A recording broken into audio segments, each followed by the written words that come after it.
আমরা স্যারের থেকে এটা কখনো আশা করিনি যে স্যার বাচ্চাদের থেকে টাকা নিয়ে তাদের পাশ করাবেন এবং যারা ওদের কোচিং এ পড়বে শুধু তাদেরই ভালো নাম্বার দেবেন। আগে স্যারকে যতটা পছন্দ করতাম এখন ঠিক ততটাই ঘৃণা করছি। বাচ্চারা, তোমাদের সকলের রেজাল্ট চলে এসেছে এবং তোমাদের সকলের 80+ নাম্বার এসেছে। আর যজ্ঞা, তোর তো শুধু 60 নাম্বার এসেছে। হ্যাঁ আমি জানি তো, যারা ওখানে কোচিং করবে না তাদের তো কম নাম্বারই আসবে। সিটার স্যার কোথাকার। হ্যাঁ যজ্ঞা, চলো বাচ্চারা ইসলাম বই বের করো। আজ আমরা সবাই ইমানদারির ব্যাপারে পড়বো। নিজে বেঈমান আর আমাদের ইমানদারি বই পড়াচ্ছেন। যজ্ঞা, তুই যদি আর একবার বেয়াদবি করিস তাহলে এই ক্লাসে থাকতে দিব না। বেঈমান কোথাকার। যজ্ঞা, আরে স্যার আমাকে মেরেছে না, এর বদলা আমি যেভাবেই হোক নিয়ে ছাড়বো।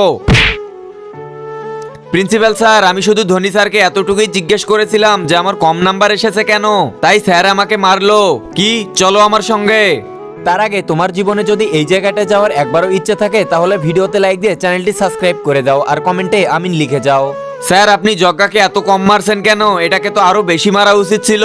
স্যার আপনি এটা কি বলছেন? কেন রে, ভুলে গেছিস নাকি? যজ্ঞা, পড়া বাদ দিয়ে ক্লাসে ফোন চালাও কেন? আরে স্যার আমি তো সবই পড়তে পারি না, আপনি ওদের পড়ান। তোমার টপ করার অহংকার ছিল তাই আমি স্যারকে বলেই তোমার নাম্বার কম করে দিয়েছি।